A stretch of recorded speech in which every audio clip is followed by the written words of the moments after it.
headset is still plugged into the computer. I didn't have the headset on.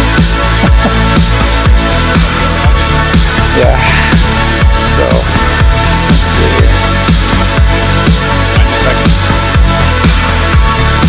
Alright. So it should be live. What number are we? Number 14? Alright. See you this soon. 1 minute, 25 seconds. Looking good. Expect everything to go to hell on this.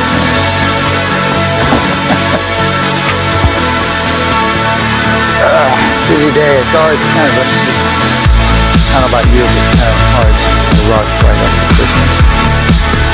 I actually got a lot of myself that I went through control yesterday. Wow, that's nice. We have 7 people on stream right now.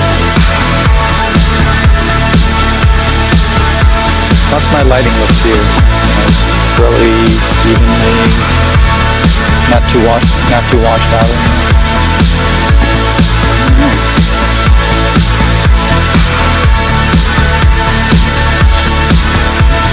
Make sure you get my shirt here.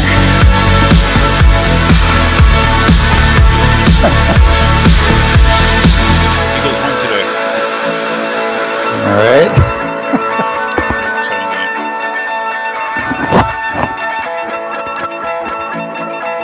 Yeah, I came across a reference on Facebook. Some discussion you and some other guys were having. It sounds like it was an exciting game. It was a very exciting game. Okay, so that's done. Let's go here. And all right, guys, welcome. So I'd like to say that we don't want to test that you guys can hear Marty or not. But it must be done. It must be done. But you should be able to. Sounds like Marty. Well, someone can hear you. All right. So they can hear you, Marty. Now, is there any echo? Does it sound like normal audio? Hunka loves your shirt, of course. I wonder why. Yeah, it's been a while. Wanted to give it a wear. Mm-hmm. All right, Cliff says everything looks and sounds great. No echo, it's perfect. There you go, Marty. It works. Oh, by the way, our special guest host is Marty. If you haven't figured it out yet, I don't think it was a very well kept secret. But yeah, Marty's here. What we should have said is, and I'm not the special host. It is, and then of course we would have had to have someone.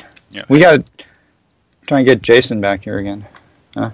Yeah, I haven't heard from him lately. I don't know if you've heard anything, but I have not. Yeah, I've been talking, not one-on-one, but yeah. I've been communicating with him. So. Yeah, is he still in Canada? That I don't know, but yeah. Yeah, don't know. That was supposed to end probably 8 months ago, and I think he's still there. I don't know. Marty's a bit loud on the audio, but not bad. Okay. Does that sound better? Can you hear me now?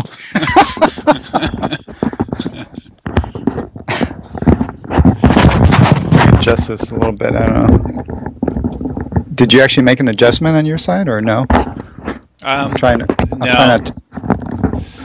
Yeah. Yeah, compared to what we've been dealing with, I'll take you being a little loud. It sounds fine to me. I'll try not to talk too loud. Mm-hmm. So, of course, the first question that I see here, Marty, is Hunka's asking about your arm. How's your arm feeling, and your shoulder? Well, it's on the amends, that's for sure. It's getting better, but I have a feeling it's going to be a couple months before things are like back to quote normal. I'm hoping. So let's see. I think Duff said I'm on the high res, so you guys can kind of see me, maybe. Or, yep. Well, this is as far as I can lift my hand easier, about this high. That's about as far as it gets, and it's kind of painful. A few days ago, I could only lift it to about this high. Can you see? Oh. Can you see that? Oh yeah. It was a lot darker, and then it goes around. I don't know if you can see back here. That looks like a buddy of mine tore his bicep. Tore his bicep tendon up top here, and that's almost exactly what it looked like, Marty. But my bicep is, I could actually lift weights if I wanted to. Yeah. And I could do, well, I haven't done it, but I get the sense I could do push-ups at some level. It's really, the pain, the main pain is lifting the front. I can lift to the side a little better. That's what I was going to say. Is it easier going to the side as opposed to the front? A little on the side. I can much more in the back. So I just think it's just tendons and ligaments got all mashed and stretched, but I really don't think anything got tore. I'm going to chalk it up to just, I do go to the gym a lot, and through all I've been going to the gym for literally about 35 years, pretty much every week, 3 times a week on average. So my shoulders are fairly well developed in my arms, and I'm gonna chalk that up to a big part of why why things didn't get a lot worse than they did. So your fall was, I think it was the day before I had the last live stream, and because obviously it was a topic of a conversation, but I never heard, like, when you fell, like, did you fall with your arm outstretched, or did you like tuck and land on this shoulder? It happened so fast. I don't know what happened. Really?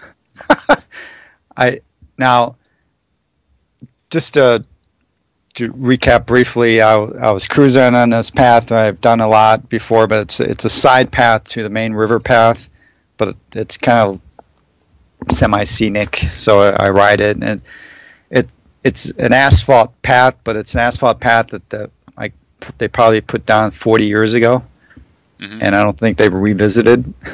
So it's got some really crappy sections. So it's not something you could cruise at 25 miles an hour. Right. And it was part of a range test, so I was kind of monitoring my speed so I wouldn't go too fast. And so I did look at my Pebble watch probably 30 seconds before it happened. So I know I was going about 18 miles an hour based on having looked at my Pebble watch. And it's clearly my fault, not a problem with the wheel.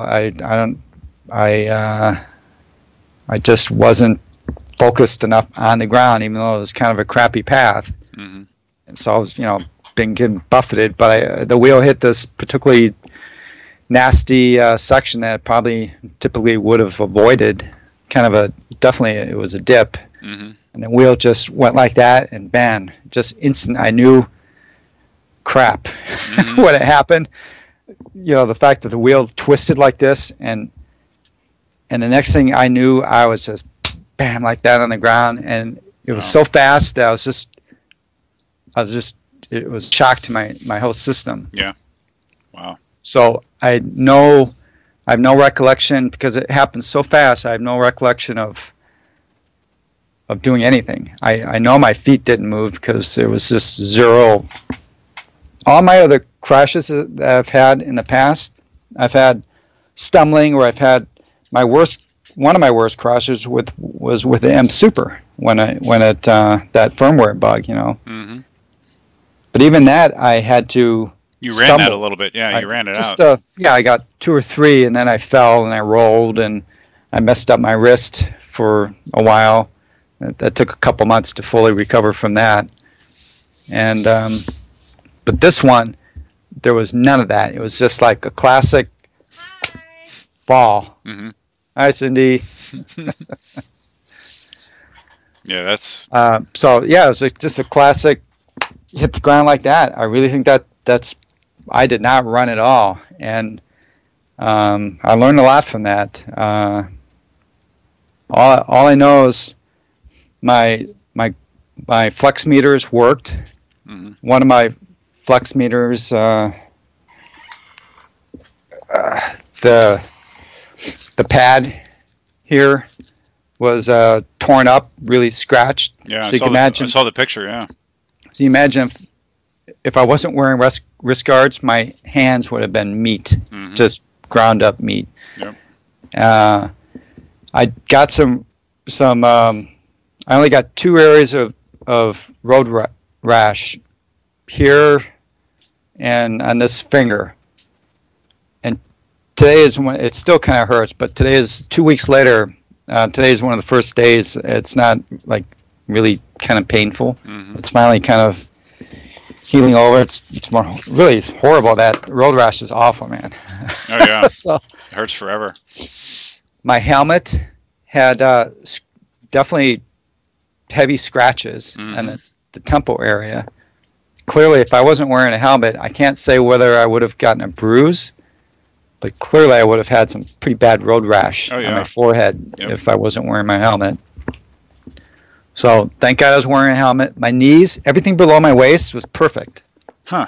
Nothing with my knees would have been bloody for sure. I mean, I've always been a kind of a big believer in knee pads, but I wasn't wearing my elbow pads because the last 6 months I've had this attitude that, I'm not convinced that elbow pads really come into play when you wipe out on an EUC. I don't know, just maybe because they haven't come into play with me in the past up till now, and so I wasn't wearing them. I'm never going to ride again without wearing elbow pads because this elbow got messed up. The wounds are finally healing here, and I still don't know what exactly happened because I don't have bruises up on my actual shoulder. It's all down here, so it's like I have a feeling my elbow impacted the cement, and that drove some energy up into my shoulder, and my bicep. Maybe who knows what impacted. It all happened so quick, And I had a little blood on my a little not scar, but torn thing on my tip of my nose. So I really think my nose touched the cement just briefly. So it's really changed my my view on safety gear. I went out and bought a whole bunch of new stuff. I posted some pictures to the forum and Facebook yesterday. Got some good reactions, but I'm gearing up, man, because I don't want to go through this. Really? Next time I might break my shoulder, or God knows what might happen, right? I just don't want to go through it again. I didn't realize that you started wearing more gear until I saw this picture that I have on the stream right now. Oh, yeah, that's me. You look like super EUC rider. But I tell you, you put that body armor on, and it feels pretty awkward and kind of heavy and everything for the first 5 minutes. But afterwards, you get used to it, and it feels like you're in a cocoon. It really does feel like you're armored. Well, my question was, how long did it take you to put that all on? Because it looks quite extensive. It looks like a 15-minute process. No, I'm going to do a video on it. Yeah, it took 15 minutes the first time, but like yesterday I went for a ride, and a few minutes because it goes on with like a coat. So you just put your arms through it, and there's a zipper on the side that zips up, and then there's buckles along the chest and the waist that you strap in. So no, look, I'm not going to go to the grocery store like that. You're not? I'm not going to cruise around the town, local riding. I'm still going to ride without helmets periodically, but when I'm on rides, like I'm going out for an hour ride or longer, I'm going to be wearing that. How do you think it would be in like summer conditions? Great, because the whole thing is it's a mesh, and the only parts that don't let air flow through are the armor, and even those have lots of slots in them. So I think it's gonna work out good. And my helmet, I just got today actually delivery. I thought I was going to be getting it tomorrow, but it's a Scorpion. Can you see it? Yeah, it looks like the main character in Halo. It looks like a Halo helmet. Yeah, yeah. Well, this is a cool helmet because it's got, I forget what they call it. It's kind of like they sell it as a multi-use because it's got the beak, which can come off. Yep. It has, if I can open it, so this opens up. Oh, that's nice. I had to buy it comes with a clear, which I hate that. I had to pay $45 to get the smoke one, you know. Yeah. And then it also has that too. What's that? What was inside. that? Oh, okay.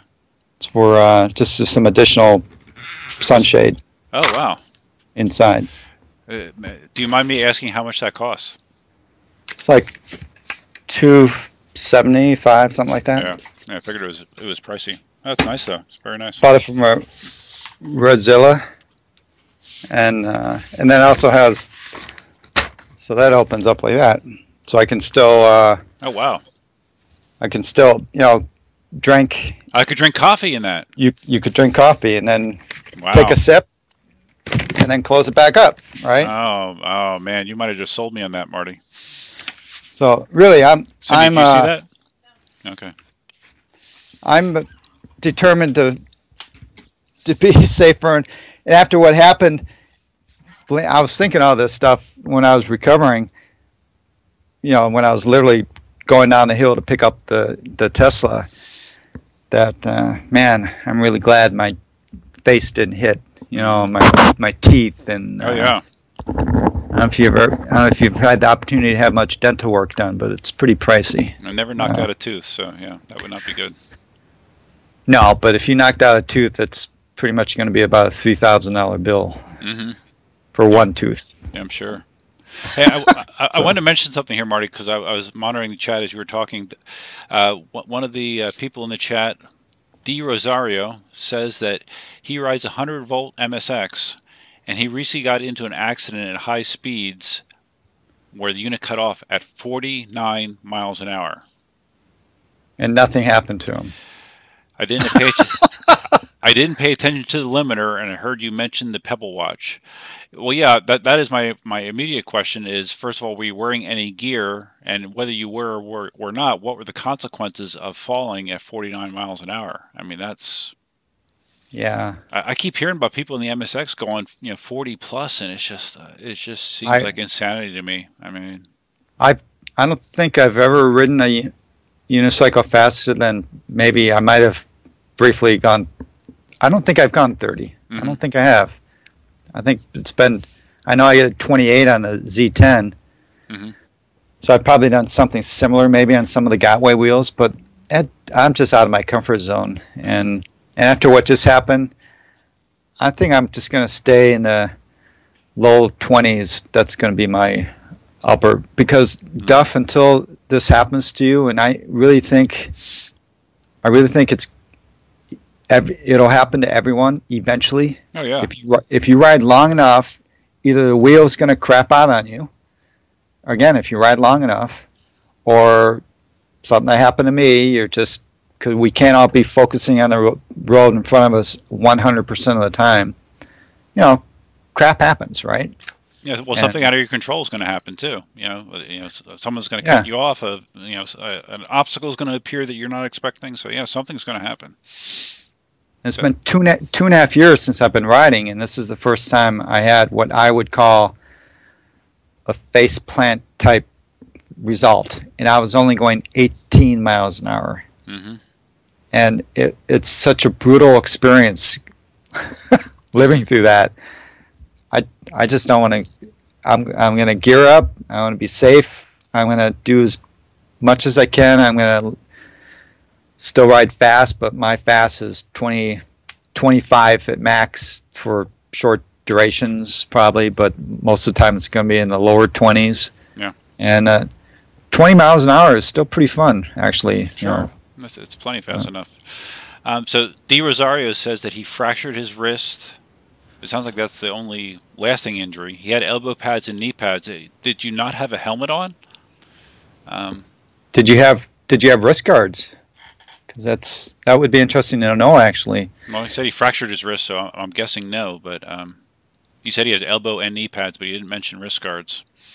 Let us know if you had wrist guards, because I'm hoping you didn't. Because I'm hoping just because I hope that wrist guards really do most all the time do their job and keep your wrist safe. Yep.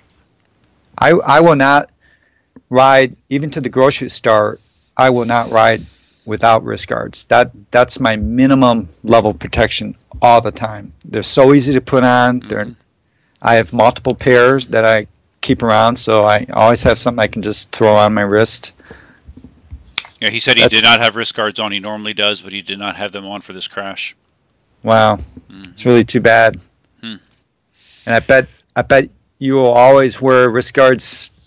I suspect you always wear wrist guards regardless now. That's what happens. You have so many of us have had bad accidents. I've been noticing that there's a lot of guys gearing up now. Just recently, it seems that guys are getting better gear, better knee pads, and. Well, I mean, you keep seeing videos like here. Let me just show this one example, because this is a. That the guy on Facebook that there was someone filming him, it looked like. I wonder if that's the one that you show. Well, it actually linked to an Instagram video, so let's see. Yeah. And this is I want to give proper attribution for this. Yeah. I was going to say, Duff, I didn't want to give you any video links because I didn't want to get you in hot water. Exactly. You know? But this is Electric Addict on Instagram.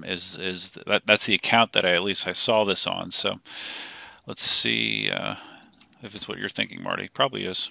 Probably is. Insane, right? And this guy had nothing on, right? Nope. Not that I could tell. Why? Why do people just wear nothing and go so fast? Yeah.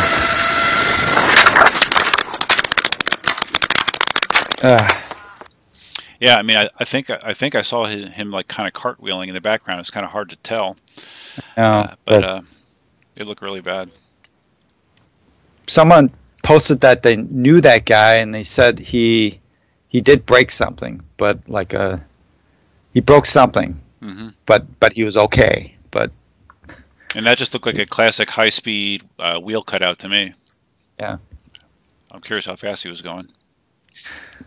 Not going to do it. It's going to be my.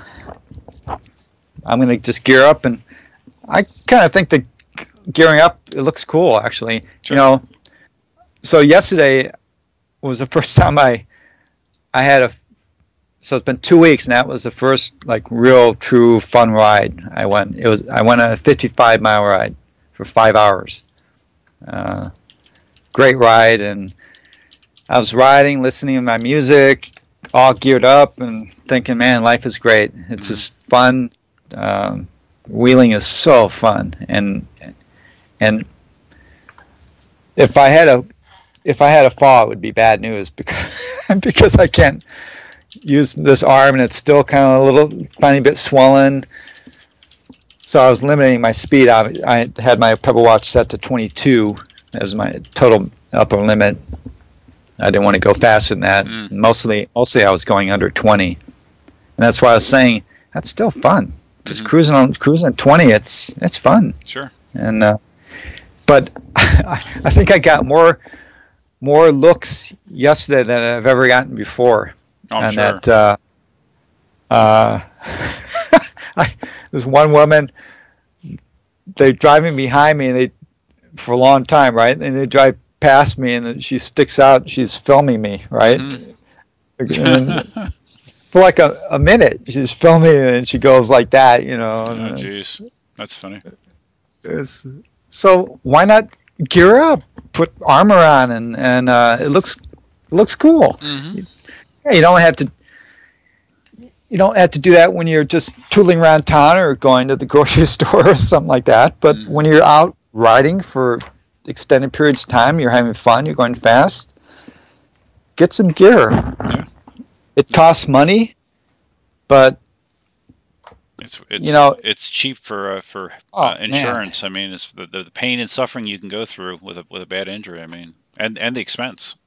Yeah, I didn't go to the doctor. I know some people harassed me because of that, but I didn't go to the doctor. Fortunately, I don't think I have done anything except bruises and stretched tendons and stuff like that. Mm-hmm. But it's a major pain in the. I'm not going to be able to go to the gym for a couple of months. Yeah, I'm sure. And it's still painful for me to just do stuff around the house because of this arm. Mm-hmm. Yep. So spend the money on. I paid about $270 for that armor, that Liat, which I think is the best you can buy. It's got great rib protection too. I don't think any other of the upper body armor I've seen has the rib protection that Liat does. Mm-hmm. I paid $100 for the nice knee guards. I paid $275 for the new full face helmet. And of course, you can get cheaper ones, but I just kind of liked all the features on that one. So I bought new these flex meters. I've been using them for about a year and a half. So I think it was time to get some new ones. So another $90 on these. Mm-hmm. So yes, let's round it up. Say I paid $750 for protection, but I just think that's a small price to pay really for your health and to keep healthy. I don't know. Well, it's money well spent, but I think people like you and I have a somewhat, I think in general, older individuals have more concerns about that sort of stuff. Where someone that's young and thinks that they're invulnerable, they don't think about it. And hopefully, once you crash, you start to think about it, but maybe not. But even if you're young, a broken bone is a broken bone. It is, and can take many weeks to fully recover from. Mm-hmm. And it can have lifelong repercussions. Yep. Even people who've had shoulder injuries, with bolts and everything in their shoulder, I'm pretty sure they kind of have limited movement the rest of their life. They don't have quite the full use of their shoulder that they used to. Yep. Yeah, shoulders are very complicated joints, so it's easy to mess them up. It scared me. That's why I went to That's why I went to this 4R. It really did kind of scare me. So. Mm-hmm. Yep. Oh, so I guess Grind671 in the chat, he mentioned that the cutout that I showed, or the crash that I showed, he said that he went across like the line markers. Like have you ever seen? I don't know if they're the same in California, but in Florida, a lot of the line markers are like a plastic material, sort of. Yeah. And when they get wet, they turn into like ice. And according to Grind, that's what happened. He went across one of those painted surfaces, and that's what made him fall. Well, you had a similar situation with your fall, a month ago or whatever, when you were in the basin and you went across that slimy, wet concrete. So, same thing. Same thing. Yeah. So that's all my news and my accident, but I'm recovering, and that's my new look. Mm-hmm. That's a good look. That's a good look. All right, so I'm checking the chat. And I saw your video that you. Looks like maybe I had an influence. You put on elbow pads. Oh yeah. You said. Well, I normally always wear them, but it was cold yesterday, so I had on a big sweatshirt. I'm like, I don't want to go through the hassle of taking off the sweatshirt and putting on the elbow pads, and I'm like, that's right, Marty fell, so I guess I should. So. It only took an extra 10 seconds, so I did it. Yeah, it doesn't take long, and I'm actually gonna buy. I'm still deciding, but sometime this week I'm gonna buy a motorcycle jacket that has a built-in elbow and shoulder pads. Mm-hmm. Yeah, I've seen them. So that when I do go to the grocery store, I can throw that on, but I don't look. I look more normal, right? Mm-hmm. But I can still have some added protection. Yeah, I agree. And there's a lot of chatting going on here. I'm just trying to skim through it. A lot of people agreeing with your premise that it's better to be overgeared than undergeared. So do you remember me telling you how Cliff hurt himself? Cliff Woods, and I guess he broke his elbow. I remember being mentioned, but I can't remember how. I don't know that I know all the details of how, but I knew he got hurt, and he said here in the chat that with his broken elbow, the doctor said that he would never get his full range of motion back in his elbow due to his injury. So he's online right now, then? Yeah, he's in chat. So was he wearing what kind of protection was he wearing? That I don't know. We'll see if he answers. Someone said, Marty, that your injury is shoulder subluxation. I believe Scout has some sort of medical background. Scout's honor. Shoulder subluxation. I've never heard that term. Nothing like remote diagnosis, right? Let's see. Subluxation. Oh, okay, there it is. Shoulder subluxation refers to a partial dislocation of your shoulder. That sounds like it could have happened based on your description. But I don't know. I've always had full motion, and I can still. Well, it says it's a temporary. Like it pops out and pops back in, basically, as opposed to a dislocation where someone has to physically, jam it back into the socket. Interesting. I will. Hopefully, this won't bother some people when I say some of the symptoms I had, but for the first week, it kind of was bothersome to me. When I would move my arm, sometimes I'd hear a squishing sound coming from my shoulder. Yeah. Not a good feeling. Like loud, not like a swoosh, like. And that that went away though. So. Good. I'm sure it was nothing. Sure, it was nothing. I don't know. Well, my arm was pretty swollen, so maybe all the juices inside your the shoulder. Inflammation just sloshing around. Man. Oh, Marty, KS69 says he's sending his greetings. KS69, I'm not. Do you know who KS69? Oh, is that Ulf? Yeah. Ulf, isn't it like 3 a.m? What the heck are you doing up? Yeah. Jeez. Good to hear from you. Yeah.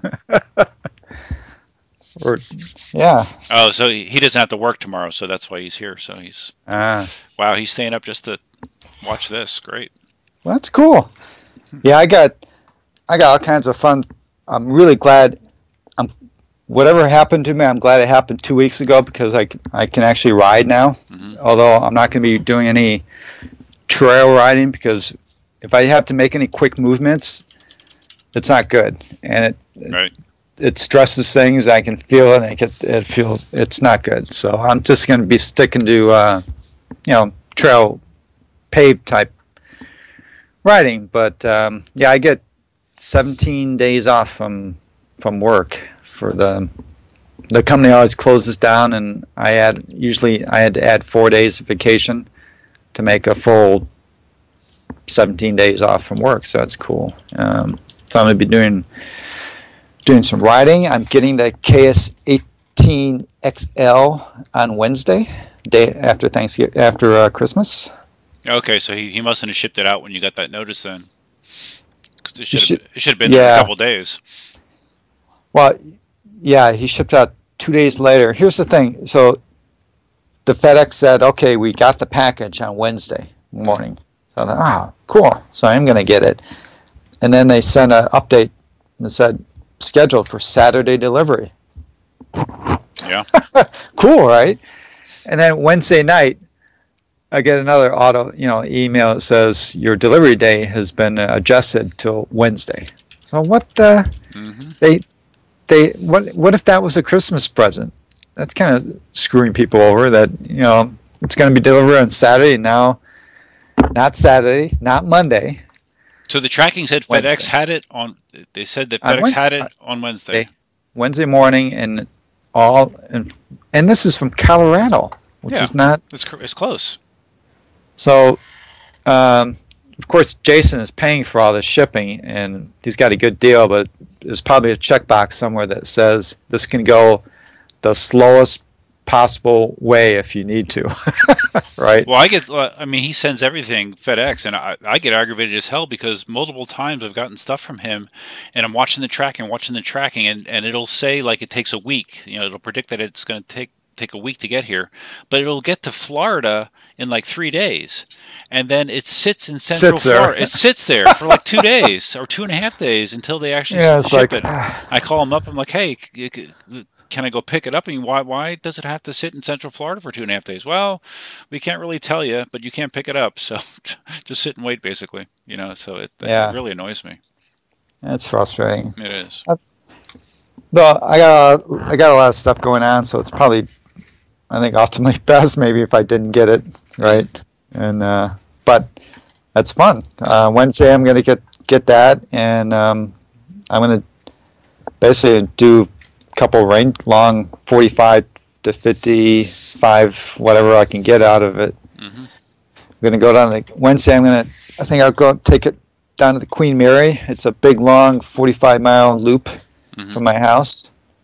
Wearing all my gear. I'm gonna I just got that new helmet, so that'll be a good opportunity to wear all that stuff, and with the black XL, and it'll be kind of fun. And yeah, that'd be great. So lots of riding. And during this break, hopefully I'll catch up. And I have some videos I got to get out.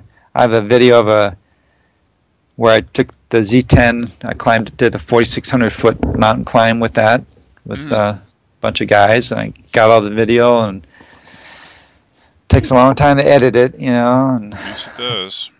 I got a few other videos in the pipeline. So good. Just to double back, Cliff gave some details on his injury. He had no safety gear on, but he was on a hoverboard. He wasn't on an EUC. He was on a hoverboard going 5 miles an hour, and just hit a rock that spun him around, and he just landed on his elbow, and that's how it happened. So yeah, man, yeah, you don't have to be going fast to hurt yourself, because if you see my early rides on the OneWheel, 3 times I cracked my head on the pavement going 2 miles an hour just trying to get off the thing. So thank God you had the helmet. Thank God. Yep, absolutely. I think back to, I tell people periodically in the forums, that you don't you can get injured going slow. I had an injury, and I'm thinking it's pretty similar to the one you had when we were learning. My injury was, I was when you could barely turn, right? I call it my zero mile per hour fall, where I was doing basically like a 360, but I didn't really know how to do a 360 yet. Not a 360, a 180, just to turn around. And I was basically not going fast, and probably understeered or whatever, and I fell over. Boom, like that, right? Stressed my hand. I got a little bit of road rash, and it hurt like hell, because it's a boom, and it's just like you had on video. Remember that? Oh yeah, I hit my hip, and my of course you remember. My wrists hurt for literally like 2 months afterwards. I had no wrist guards on, and I was going super slow. But when you're hitting a hard surface unexpectedly, you never know what's going to happen. Unfortunately. And when you see that video of Duff's, it's easy to find. I'm sure a lot of guys have seen it. It's classic. Yeah, it's classic, all right. But he's not going fast at all, and it doesn't actually look too bad when you see him fall. I mean, because you get up, but here he's telling us, right, 2 months later to recover. I had significant wrist pain for 2 months after that. And he's barely. We were barely moving. So, unfortunately, I think everyone who gets into EUCs just has to. They're gonna have to learn it the hard way. Something about humans, they find it hard to. They think it's not going to happen to them. Yeah. Until it does. Just like me, I wasn't a guy complacent, right? Wasn't wearing the elbow pads, and wasn't. Because I ride with one of the local guys I ride with, Yoshi, he gears up like me now. With he has a upper body armor because he had a bad fall in an ACM, and he was going too fast, and the ACM cut out, and so he was probably going upwards of 30 miles an hour, and that's the one where his ACM rolled down into the river, and it. Oh yeah. I got it, and I took it apart. It was all burned up and everything. That. Yep. And there's pictures of him in the hospital in a wheelchair, bandages on his feet and his arms, and he didn't break anything, but got lots of road rash and stuff like that. And now when you see him, he's all armored up. And I've been riding with him, and he's armored up like that, and I'm not armored up, right? It's like, I guess it needs to happen to me before now, and I'm going to be armored up. Well, as long as it happens, I guess eventually. I just found that video that we were referencing of my fun fall. Let me see if I can get it up there. Why not? It's always fun. Always fun. It's always fun. I have perfect technique. Yeah, so we're going to watch that again. Oh boy. Oh, you okay? Oh, people of YouTube love when grown-ups fall. Yeah. Good job, buddy. See, okay? Give me a thumbs up. Bad, right? When you look at it, right? Oh, it doesn't quite look like you're going to be in pain for 2 months. Well, no, during that same session, I fell again and I hit my wrist. That was hip pain. That was like a huge, not as bad as what's on your bicep, but I had a huge bruise there for a couple weeks and limping and all that kind of stuff. But it's it's good to gear up. Just say that. UCs are it's a contact sport. After my accident, basically I decided not to continue pursuing getting my wife to learn. Oh, really? Someone asked what your wife's reaction was to your fall. Not good. No, but not horrible, because it's not like I didn't call from the hospital, or anything like that. I walked in the house and I looked banged up, but I'm usually kind of an upbeat person, so I didn't. You hid your injuries, in other words. Yeah, so that kind of tempers it. I'm fine. Yeah. Just a little mishap. Yeah. And then I go into the bathroom and I cry because of the pain. You're spitting up blood. Yeah, no problem. But my wife she's older than me. Okay, so she's, I'm fast approaching 60. So I'm not young, right? And she's 65, and she's not physically fit. She has extra weight, and and I'm just thinking, no, I'd just be too worried for her, and I tell everyone it's a contact sport.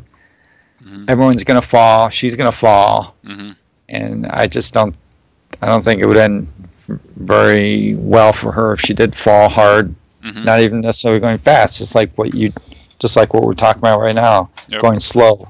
And even if she had a bunch of stuff on, bottom line is, I just think if you're not physically fit, and I'm concerned the people that have a lot of extra weight on them, I suspect they're the people that it's more likely that they're going to break things. I mean, right?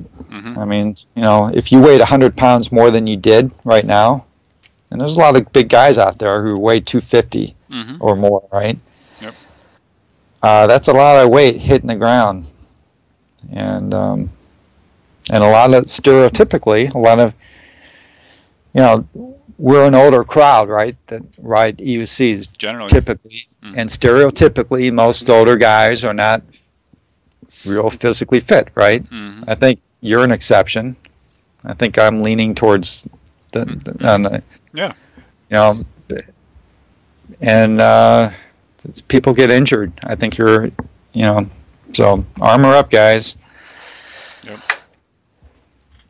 All right, so Hunko's asking a question, and this is actually one of the things that I made a note about. He was asking about, I assume, Marty, you saw at least some of my videos about the new skateboard I got, the Ranger X1, Yeah, the yeah. all-terrain skateboard.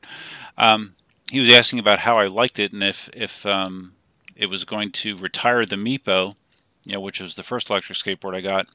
And actually, my latest video, if you saw it, Hunka, I talked about that contrast because that was kind of my thinking when I got the Ranger X1 was, if this can do what my Meepo can do, but it can also go off road, why would I need both?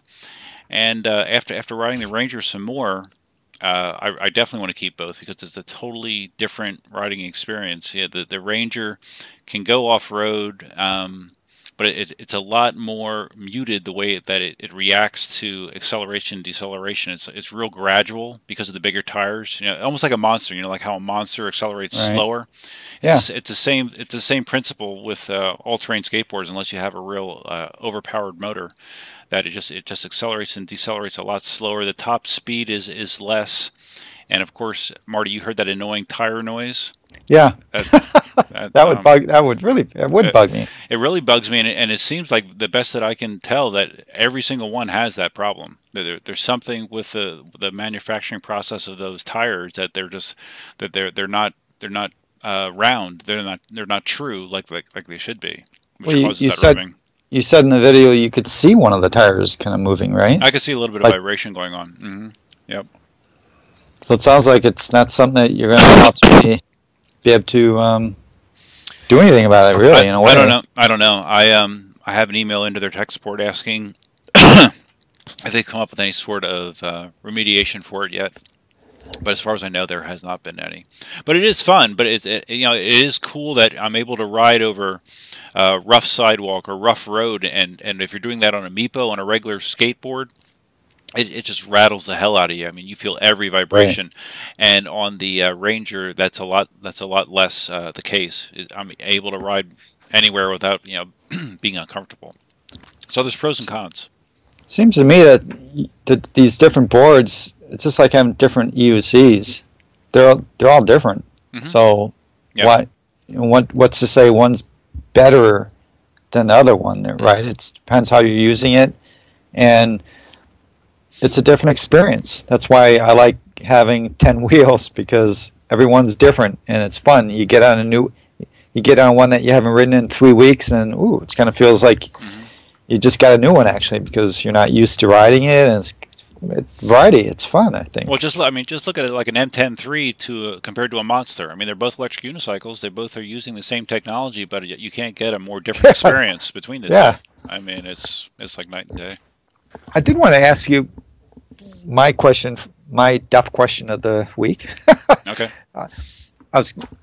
So you got the OneWheel, you have the 2 skateboards, right? Yep. Don't forget about the Dualtron. Yeah, okay, the Dualtron, right? But I'm focusing more on skateboarders type with this question. Before I got an EUCs, I was really close. I would have bought a boosted board. I remember you saying that. If they were available. Mm-hmm. Actually, thank God they weren't, because I got an EUCs. But I'm assuming, because you're interested in the skateboards, that you follow boosted maybe a little bit. And I was just curious, all these new boards which have come out, and there's probably other ones out there too, they seem a lot less expensive than a boosted board. They seem to have the range of a boosted board, more or less. Yep.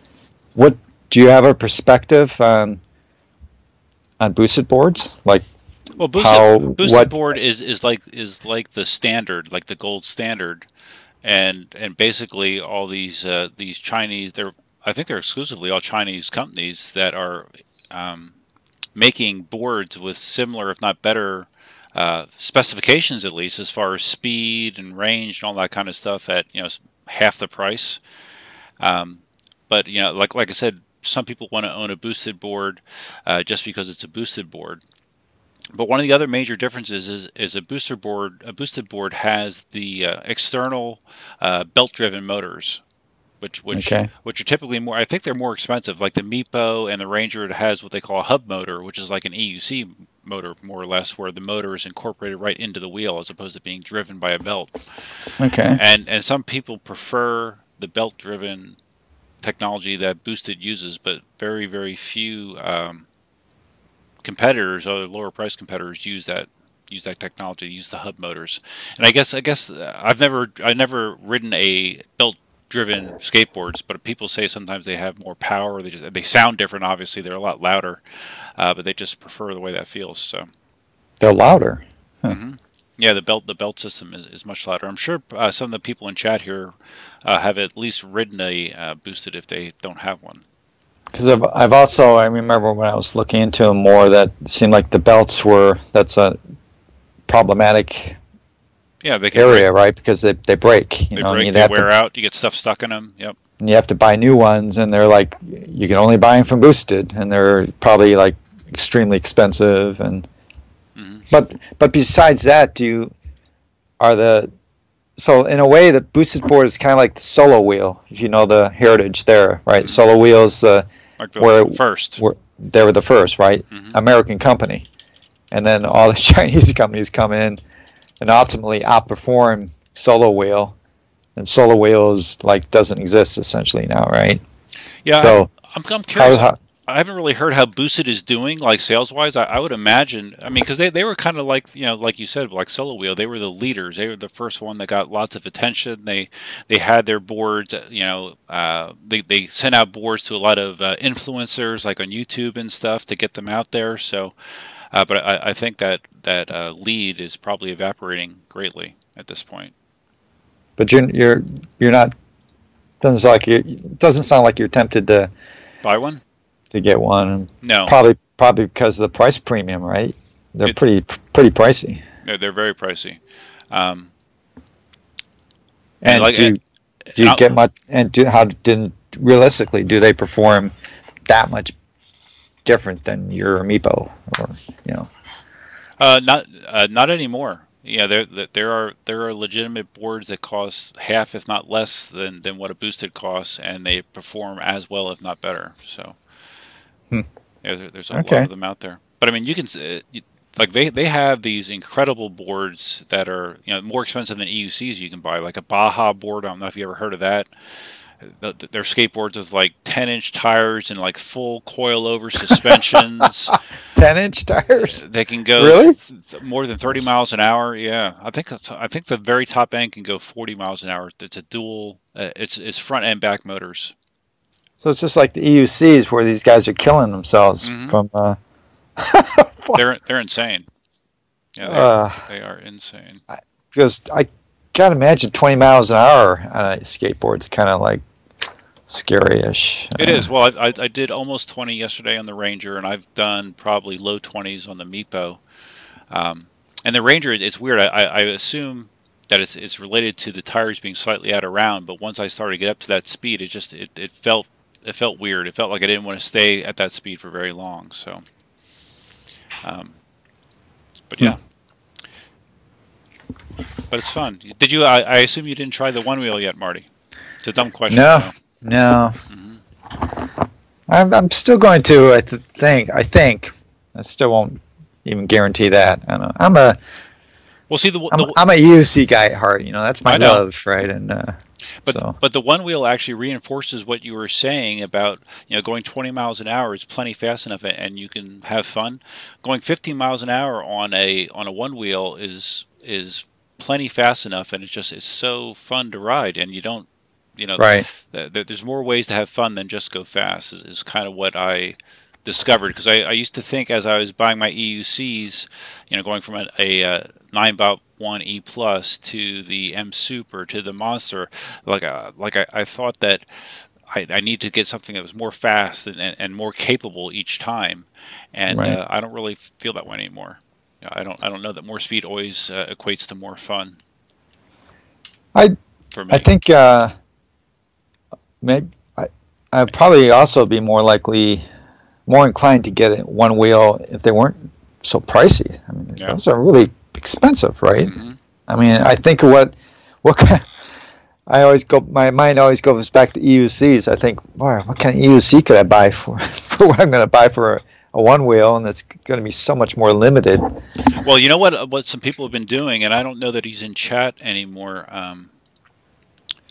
Clay, who's the local Naples guy that has a one wheel, they buy like the one wheel hierarchy right now is they have the one wheel plus and the one wheel XR. The XR is the more expensive one. It's roughly $1,800. The plus has actually been on sale since Black Friday for 1,200 ish, I guess, something like that. But what you can do, people have developed a kit that allows you to plug in an ego battery, which is like it's like an external battery pack, like you would use for a you can use it for a bunch of stuff, like a drill or whatever. But they Uh-huh. actually have modified it that you can slap this externally on a one wheel and plug it into the one wheel charge port and get almost unlimited range, which is interesting. You know, Wow. if you use up one of them, you carry a spare, slap it on, and Right. it's like a 30-second process. So there are ways to spend a little bit less because those ego systems are not expensive at all. Okay. Yep. So So someday you'll ride one, maybe. I think I will. Yeah, but not no immediate plans. Mm-hmm.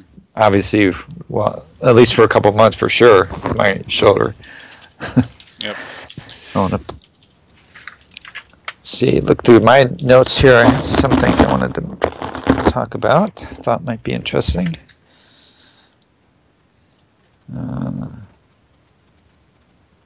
So, I'm not sure. I did listen to. I'm trying to think. I've at least one of your. I think maybe it was the last one. I listened to your podcast version, Mm-hmm. which again, this podcast worked pretty good. Yeah, they do. These, but I can't remember. Have you talked about the Nicola? Yeah, I talked about that a lot actually in the last episode, and I was curious about what you thought. My immediate thoughts were I liked the way it looked, but when you saw it next to an MSX, how big it is, that shell, Yeah. it seems out of whack, out of proportion. And like when that Russian guy was doing the video of picking it up, like he needed two hands to get around the handle Yeah. area because it was so fat. Because they have the the Inmotion style trolley handle integrated into that, so I don't know. I mean, Well, it has the same guts as an MSX, basically, right? Same motor, similar battery capacities. But to me, apparently. it Right. just it seemed like they were taking aspects of the Inmotion wheels and the KingSongs basically, and throwing it into a oversized 17 Yeah. inch 17-inch wheel. Well, it's a 3-inch wide wheel. So a lot of people, Oh, it is 3 inches. Okay. right? Well, as far as we know from the Russian guys, they've said it's a 3-inch wide wheel. So I that's know a that's the lot. same as the Monster tire, I believe, right? Monster is 3 Monster inches. is actually 2 3/4. Oh, I thought the tire was wider than that. I know the tube is 2 3/4 because I replaced mine Yeah, right. So, no, the tire. twice. Yeah, the tire is not 3-inch actually. It's the Wow. yeah. The M10 has a wider tire than the Monster. Okay. Wow. Yeah, I went through this a while back because I remember thinking I kept telling people it's 3 inches, but it's actually a little bit less. So yeah, it's a wide tire, and I know multiple people have really wanted to have put a 3-inch tire in a their Tesla, and they couldn't. There's a lot to be said about wide tires like that, Mhm. and so. And then it's got the translucent shell, which is kind of cool, and looks like the ring lights are fun. Hey, Marty, hold on 1 second. Sydney's going to sit in for a second. I'm going to take my bathroom break, and then we can resume our Nicola talk. Okay, so I'll stop talking about. I won't talk about Nicola. Well, you can. Back. Well, I'd like to talk with you about it. Okay. Keep talking. I'll just listen in and say hi to everybody. Smile and say hi. Will this fit over my... Wait. I gotta find my ears. Oh, shoot. Wait. Wait. There we go. Hi. Hello. Oh, okay. I gotta hold my head like this. Oh. Hunka. Is he talking to you or me? I can't tell. Oh, yeah. I haven't been. Duff's Duff's been paying attention to the chat. Oh. I haven't been, but KingSong get their server issues resolved. so he's probably asking if, I don't know if he's asking you or me about probably all of us, I don't know, Christmas shopping. I got my Christmas shopping done, but as soon as we get done from this live stream, I got more wrapping to do. Sean said he was, thank you, Hunka. Sean said he was done and that he is Santa Claus. You people need to know this man. I don't know how, but he always knows what to buy his nieces and nephews and everybody. He's really keen on buying Christmas presents for people. It's really funny. But he's definitely Santa Claus. Our house is covered in lights, not national lamp, not crazy stuff. What? It fell off. Boy, he pees quick. Merry Christmas to everybody. Merry Happy New Christmas. Year. Happy Kwanzaa, because that's coming in a few days. And if you had Hanukkah, happy Hanukkah. And if you don't celebrate anything, shame on you. Celebrate something. It's National Cupcake Day. There's stuff out there. Celebrate something. Okay. Merry Christmas. Aww. Annual budget for toys, whatever he wants to spend. The man works so friggin' hard. It's actually an issue. He doesn't know how to relax. So it's nice to see him sit still for 2 hours here. He's always building something. He's always working hard on something. So he's the one guy that, when they make that commercial about people not answering the phone when you have to move or do something like that. This boy shows up with a hand truck and he does it. He's really actually a sweet guy. Does he treat you well for Christmas? Does he buy you lots of too much good stuff, and then it makes me feel bad because I can't afford as much. But yeah, I like useful stuff. But he's good. He's really good. Mr. Tufu? Cindy needs to talk with Mrs. TFU. Who's TFU? Okay. The fat unicyclist. The fat unicyclist, yeah. Oh, TFU, duh. Okay. I'd never seen that name before, have I? Oh, I love the Dualtron. Love it. Oh, wait. Oh, no. Hold on. Okay. Because I come from a skateboard background. I got to say that Ranger Backfire, whatever you want to call it, awesome. Oh, my God. It's like on any kind of train. I'll let you go because I know you want to keep chatting. But I like that thing, too.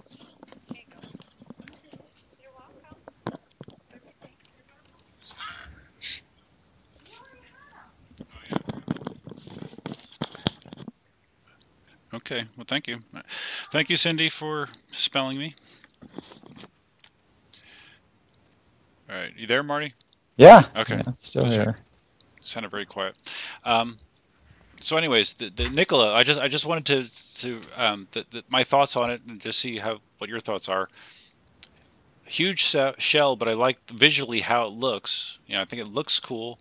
It has speakers, like the KingSong wheels. It has Sounds like they're really loud too. Yeah, so supposedly they're better than KingSong. That's what they said.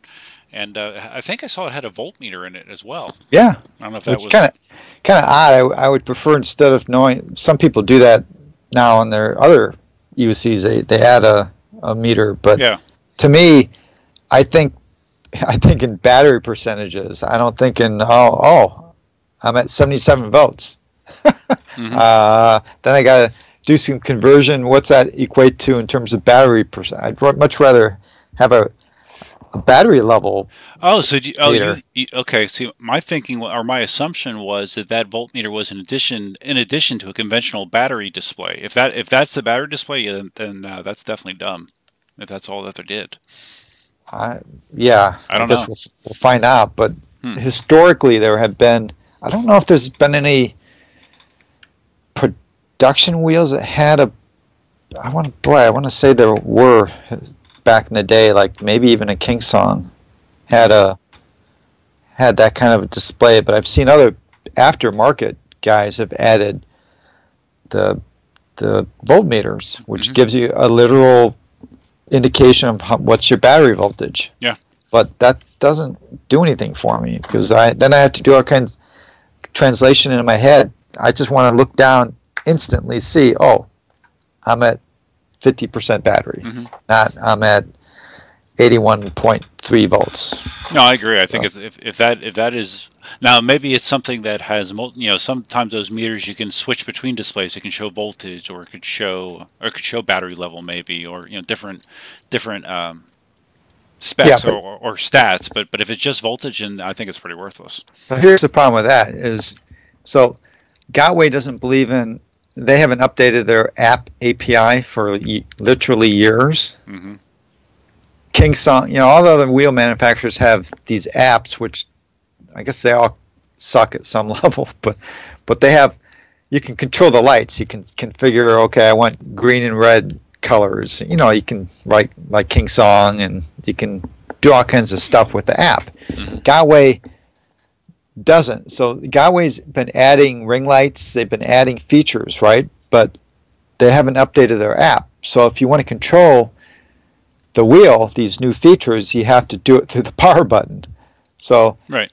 If my MSX, the latest wheel, if I want to change the LED pattern, I have to press the button 1, 2, 3, 4, 5 times to get to a particular mode, right? Mm-hmm. So what they're probably going to have to do, going back to your commentary about the LED, okay, if you want to see battery level, you press the power button 8 times. If you want to, yeah, well, that's ridiculous. Yeah. If you want to turn on the speakers, press the power button 9 times while you're standing on your 1 foot, and then that'll. And someone brought up a good point too in chat that how about actually enabling firmware updates via the app? Yeah. I mean, that's ridiculous that they don't do that. I know. That's ridiculous.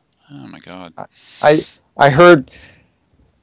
I think maybe through Jason once, through a one-on-one conversation we were having, he seemed to indicate that Gotway's kind of paranoid about their firmware, that they get the sense that like they stole half the firmware, and I don't know. There's a lot of Chinese stealing of stuff, right? And which is kind of funny, but so I think they're paranoid, and that I think that's one reason that they haven't allowed that, and it's like pulling teeth for someone like Jason to be able to get the hardware that he could personally, update the firmware. Yeah.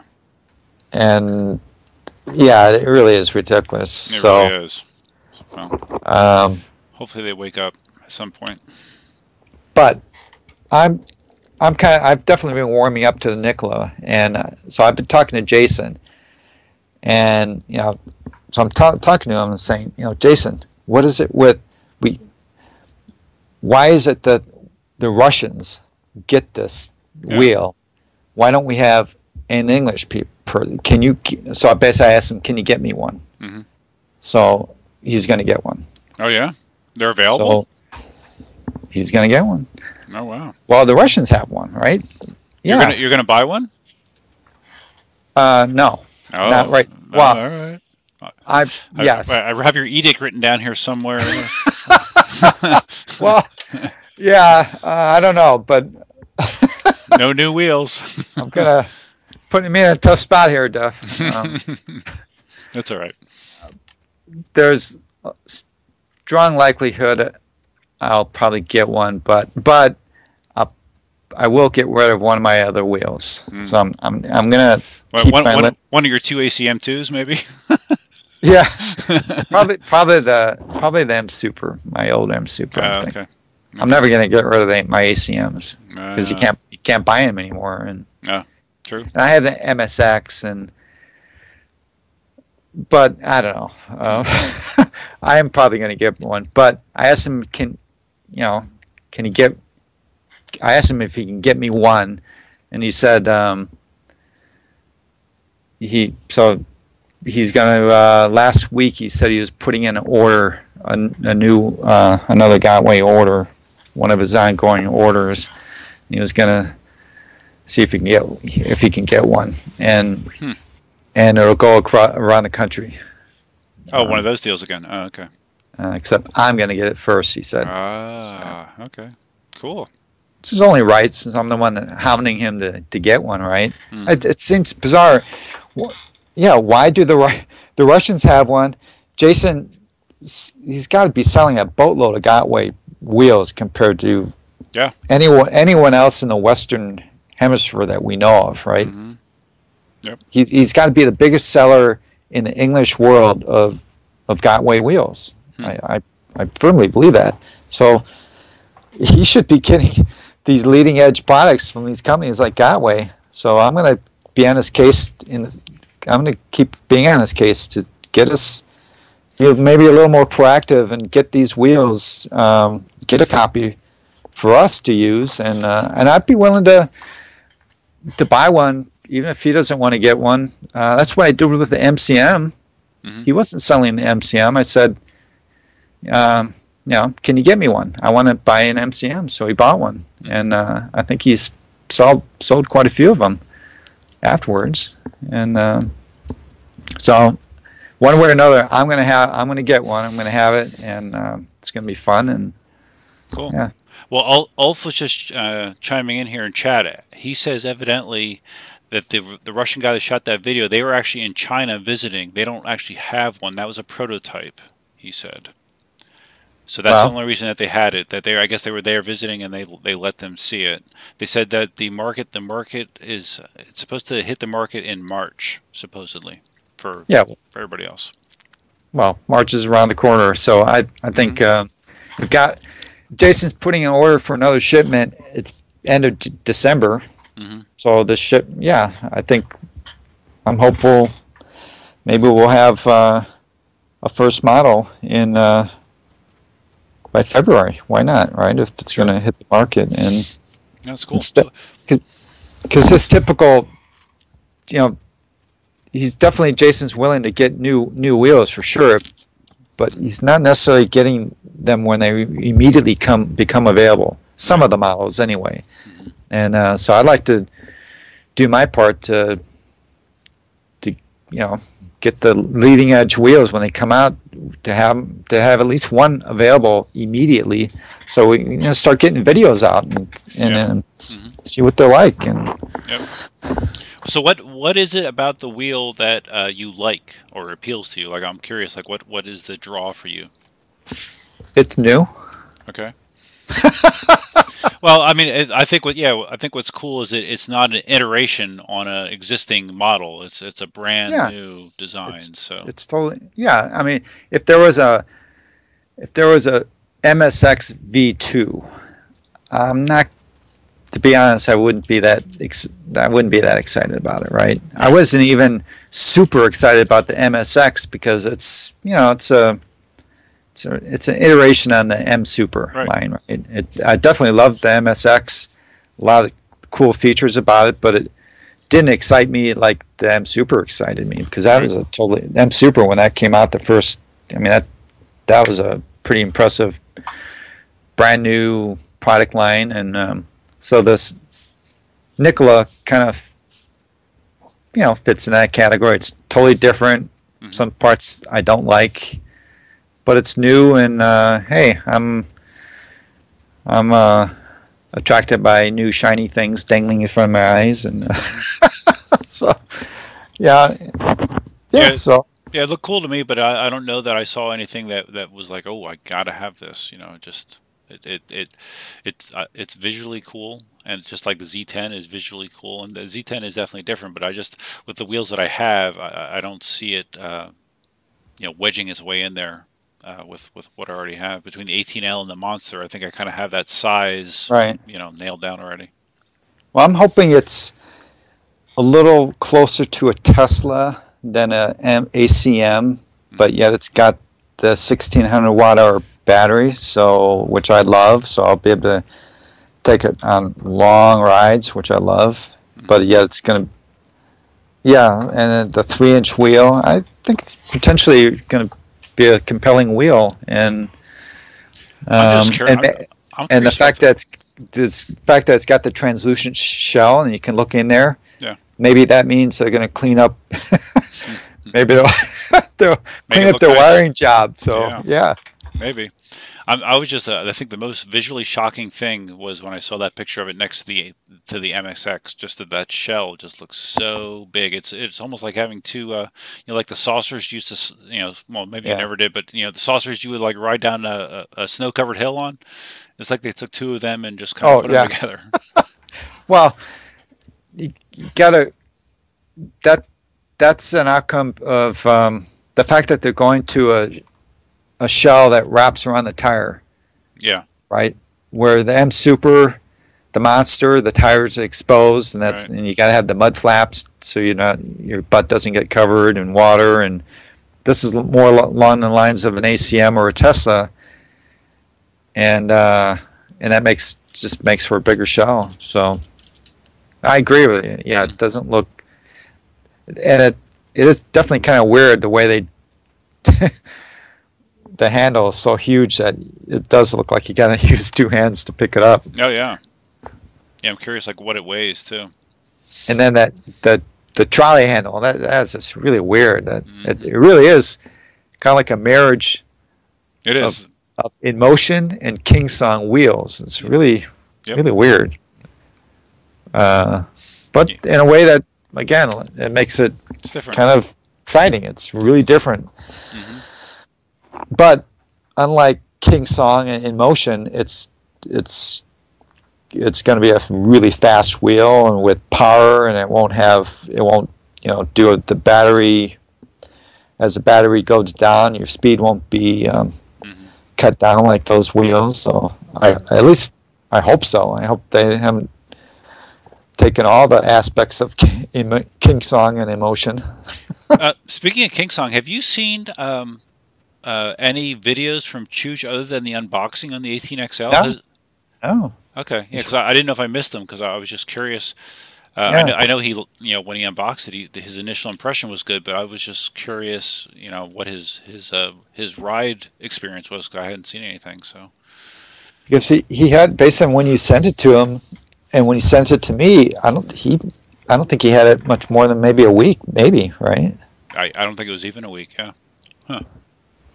So I have a feeling I'm going to be the one that's going to really test this more than anybody else. Yeah. Well, that's good. I'm curious what you'll think of it. I thought it was a very, very good experience. It's just it's a mild upgrade from the 18L, but the pedals. I mean, you're going to love the pedals, and obviously you've seen that I got the bigger pedals on my 18L already, and it makes such a difference in ride comfort for someone like me. Jason sent me a pair of pedals. For what? Oh, for your 14D? Yeah. Oh, yeah. Yeah, they fit all of them. So I have a 14S. Oh, 14S. Okay. So, yeah, I'm gonna install them maybe tomorrow. I want to just do a little video, put them on, and definitely going to be interesting because they're huge pedals for like a 14S, which is a small wheel, but they don't look wider. So I'm hoping. No, they're not wider. They're just longer. Yeah. Mm-hmm. So I'm hoping they won't make it harder to turn. I'll find out, but I'm excited. They're black, which is cool. Mm-hmm. My 14S is a black wheel, so I think it's going to be I'm looking forward to putting them on the 14S. So I think I'm going to like the 18L. I think you will too. Looking forward to it. I was surprised that visually that I didn't even consider that the black pedals would look better on a white wheel, but it definitely looks better than the silver. It's a win-win. You can paint pedals too. Yeah. I don't know how effectively you can. But. No, I painted on one of my ACMs. When I took the pedals off, I put about 3 coats of flat black spray paint. Did you have to prep it at all? Prep the surface? No. Really? Well, I cleaned it, of course, but no, the paint holds up great, and it's got scratched a bit from pedal scrapes hitting rocks and stuff like that. But in broad strokes, they still look like black pedals, and holds up great. So yeah. Yeah, no, I have never painted my wheel. Cool. So I'm looking at my notes, Marty. I should have sent these to you, but I had a note about my Monster flat fixing experience, and you saw that. Yeah. And how well, I mean, you've replaced or you've done more stuff on tires than I have, obviously. So do you think my strategy of partially inflating the tube prior to getting the wheel or the tire all the way on was the reason that I punctured the tube? No, I think it's just poor technique, and I'm not blaming you because I that's what I did with my M10-3. Are you punctured the tube? Yeah, I had two tubes, just like you. Oh, I forgot. Your M10-3 isn't tubeless like mine is. Right. Oh, okay. Yeah. So when I had the tube in, and when I was struggling, same thing. One of the levers, right? Yep. So, crap. And I only had one left, and that's where it was such a struggle that's when I went, just paid guys to do it. And I think I suspect that's a common problem. That it's funny that you bought two additional tubes. I mean, when do you think you're going to use the other tube? Hopefully not for a while. But I was surprised that leak was from the stem ripping. Yeah, it wasn't from road debris. It was just that the stem gave out, which I'm surprised. Actually, yeah, that's exactly what happened to my M10-3.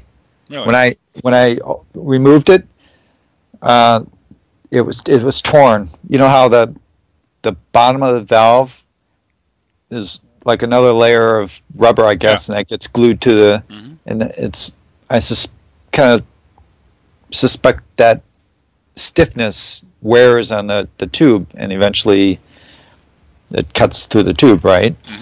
My M10-3, identical to what happened on your Monster. The same valve, right there. It just sliced the tube a little bit, and yeah. It's interesting. I wonder if it could be a byproduct of maybe running it at too low of a tire pressure. Maybe allows too much. Yeah, who knows? I don't know. Crapshoot, maybe just poor. Yeah, who knows? But I'm really impressed with those. Don't know what you call them. I guess tire levers. Levers. Or You got these huge ones. Where'd you get? Those things look impressive. Yeah, I got them on Amazon. It was like $15 for 3 of them. Did you buy those for the Monster? I bought them after I had all that trouble with the Mini Pro, getting those big tires on the Mini Pro. I figured if I ever have to do anything with any of my wheels again, I wanted to have the proper tools to do so. So yeah, you can generate an incredible amount of leverage with those things. You just have to do it smartly. But did you? I'm trying to remember. I get the impression that you ultimately didn't use those when you did put it on. That you went back to the little ones. I used little ones for part of it, but to get it in the last part where the tire gets really tight, I went back to the levers. Okay. To do that, so. Yeah, I think maybe I'll get a pair of those if it doesn't sound too expensive, but they look pretty impressive. Yeah, they are. They're cool. And just staying on the Monster theme, you saw that I got Matthias's flexible mudguard for the Monster. He sent you one too, right? Or do you have it? Oh, there you go. Yeah, got the little ones too. Okay. So I got he sent me. I got 2 of these. One is a stiff and a loose fit. Just he was probably experimenting around, and I got for my M Super and MSX. I bought the original rigid mud flap for the Monster, and then I got the 2 rigid ones for the M Supers. But the Monster one broke when I was installing it, and I was still able to use it for a while, but it finally got too floppy. I had to remove it. I haven't gotten out to the workshop yet to actually install it. That's part of my 17-day break, because I'm going to get out there and, just like you, just shoot a little video installing these. You saw how easy it went on. I mean, it's really, really easy. Matthias, did you see his video he put out? It's kind of funny. He clips it on and off about 40 times. Yeah. So I guess if I break mine now, I'm gonna feel like a real asshole for if he's, I don't know, but hopefully it'll work good for me. And well, he really has worked on that latch to get it to fit just yeah, right, where it's not a real pain to get on, but once it's on secure. So, and no, it does a good job of blocking the water. yeah, no, I'm excited. The only thing I'm gonna do is I'm gonna paint these. I told him the same thing. I said, like, if they were black, I think it would be better, and he might do something like that in the future. These are cork, and just so people know, you can paint cork. You can actually paint cork with any kind of paint. I mean, I'm in do woodworking and on the side, so I make boxes sometimes, and I have cork lining, and just to give them a different look, I paint it sometimes. So you can brush paint these, or you can spray paint them, and the paint holds great on the cork, and it paints flexible and easy to do. And for me, I definitely prefer black versus this kind of weird look, right? So yeah, I might do that as well then. Try painting mine black. I was thinking about that, but I was wondering, as the cork flexes, if the paint would start to kind of chip and come off. I will say I haven't spray painted cork, but I brushed latex paint, which is latex is obviously pretty flexible. I don't know what I don't know if the paint out of a spray can. I'm going to spray paint these, so I'll let you know. Okay. I'm probably going to do it tomorrow, so I'll let you know if they're if the paint seems pretty flexible still, okay, or if it flakes off or anything. Cool. So yeah. All right. Let me let's throw another video up here. I have one other video. Do you have permission to show it? And no, but I'm going to say who it is. Hopefully that's enough. And I think this was on the forum, so you probably saw this because you see everything on the forum. This is two women, or young women, that are crazy good on the Z10. Oh, have you seen this? Yeah. Oh my God. Yeah. And their YouTube channel is Familia Ninebot on YouTube. So if you want to see more of it, that's where you could go, and I'll also put a link to it in the show notes. So they have a channel, and they have more videos. Yeah. Is it? I don't know why I got the impression that they were. Yeah, I'm not sure. I had the impression that it wasn't like they were quote kids, and that maybe the parent father's wheels, or I don't know. But do you know who they are? Or? No, I don't. I assume they're Italian, maybe. Or Spanish. Hispanic. Yeah, they're obviously very talented, right? I mean, look at that. Yeah, I don't know what it is. It's great to see women riding wheels for some reason. It's like so unusual, right? Yep.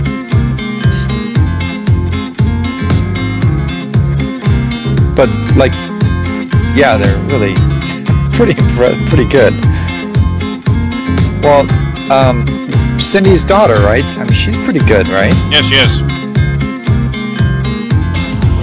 Yeah, so you get the idea. That's it comes with youth partially too. Mm-hmm.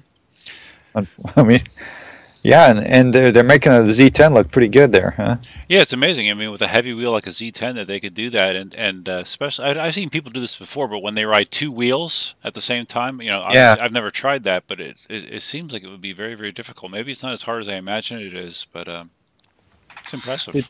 Did you see that video? I posted a copy on the forum, but I'm sure you saw it too. The KingSong guys riding two KingSong wheels.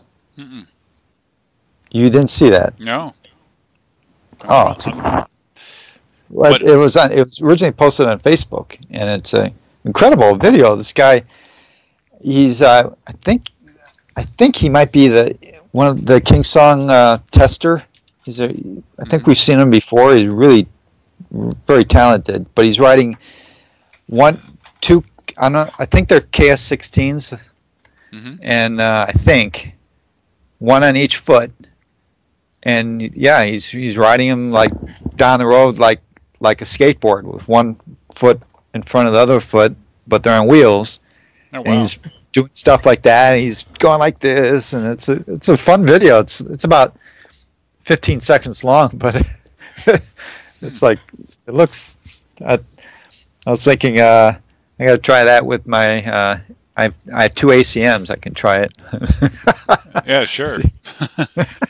I was trying to find the video you were talking about, and I just came across this video of someone installing their mudguard on their M Super MSX. I don't know if you've seen this or not. No. All right, hold on. I mean, it's a first class installation. I mean, I really. Oh, I've seen that. Oh yeah. The silicone Yeah. globs. Yeah. It looks horrible, right? Yeah, it looked horrible. I saw pictures. There's a video. Well, yeah, there is a video here. Yeah, there were multiple comments that said, they're magnets. Oh, it's Yeah. magnets. Oh, but yeah. it does look horrible. Though. Yeah, okay, I saw that video. Yeah. Oh, wow. But Yeah. Very stealth.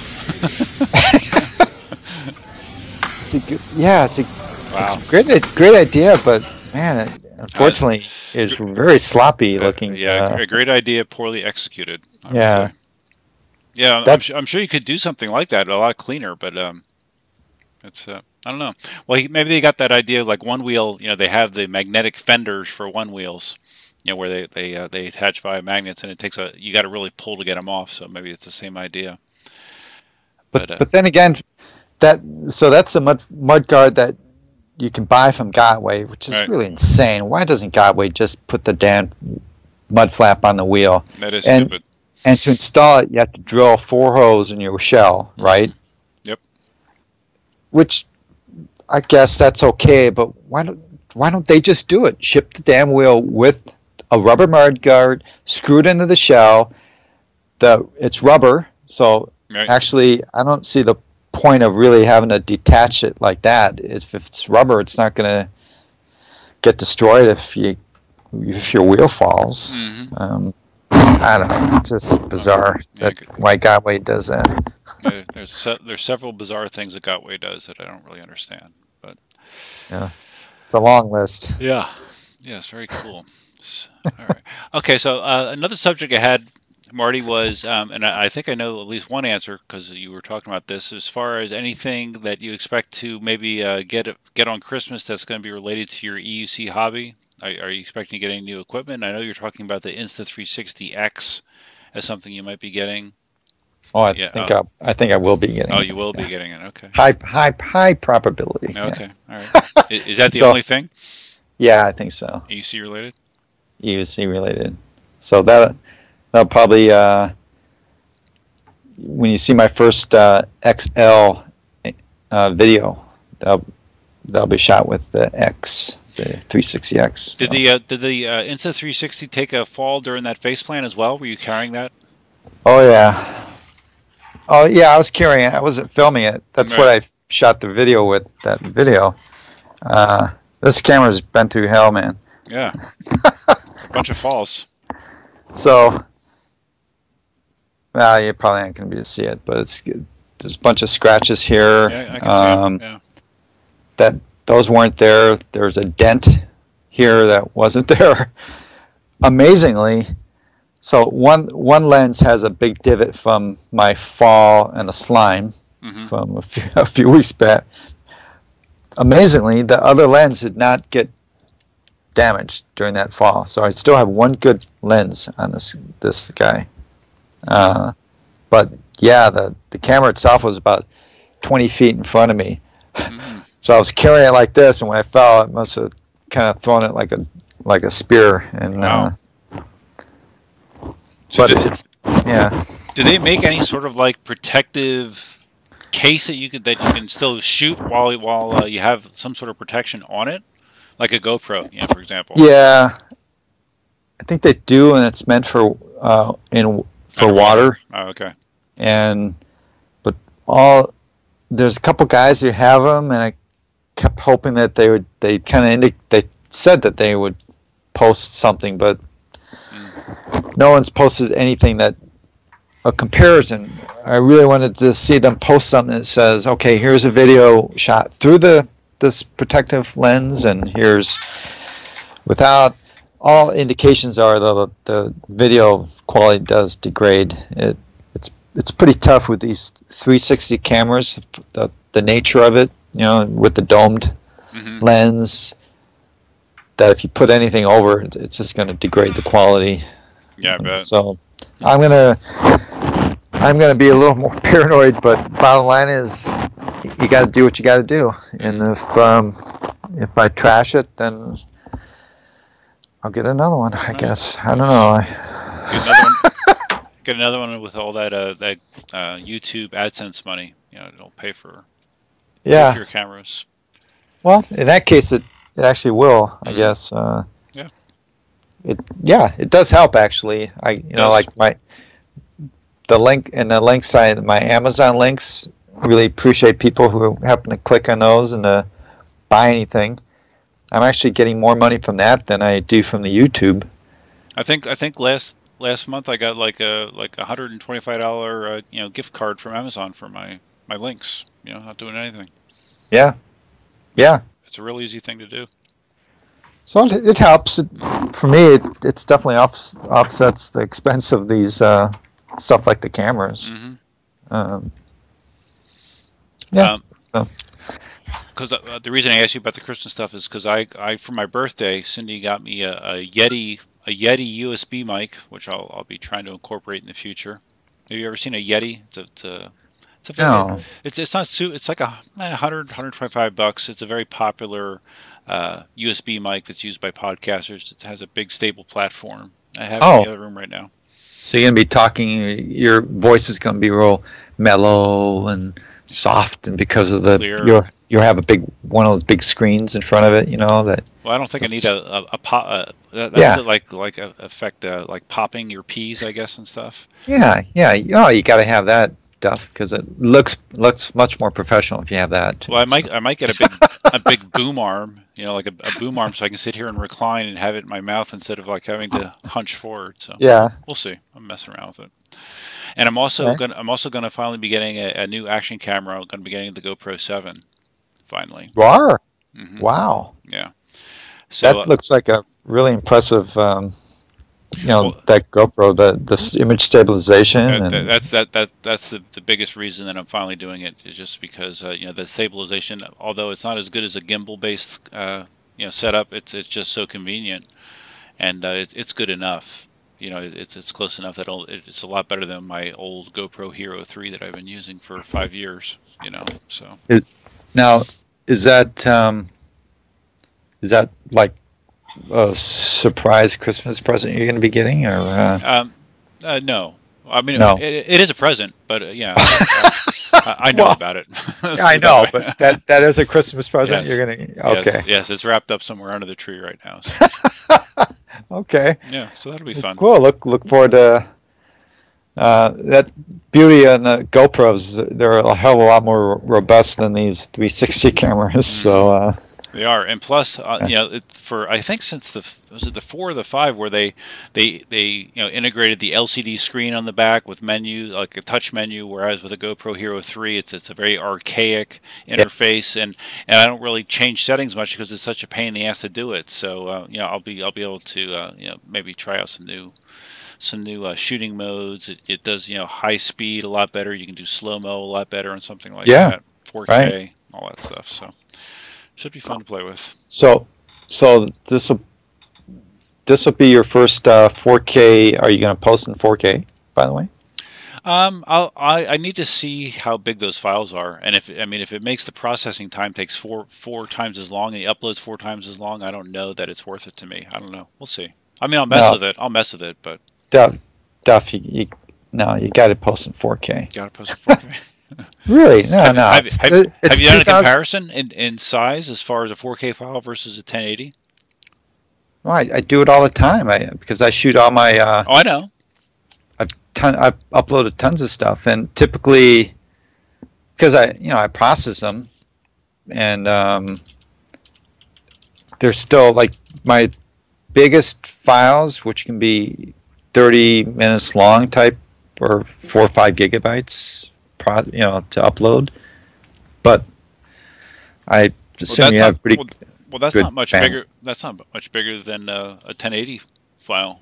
If it's 30 minutes, that's interesting. I'm going to compare it. Must mean that maybe you don't process your videos efficiently now. Then maybe, I don't know. I think anyway you should you should work towards. No, I'll work towards pushing my 4K, because 4K really looks nice, and if people can, not everyone can take advantage of it, but if you watch 4K videos, they look pretty nice. I think anyway. I think it's worthwhile to your customers. You should do whatever it takes to give them the most pleasing experience. That's true. I aim to please. That is very true, Marty. Well, let me tell you a secret. Don't tell anybody. But the video that I posted of the backfire, the one from yesterday, that's in 720p. My God. Oh. It's in 720p. I have to admit.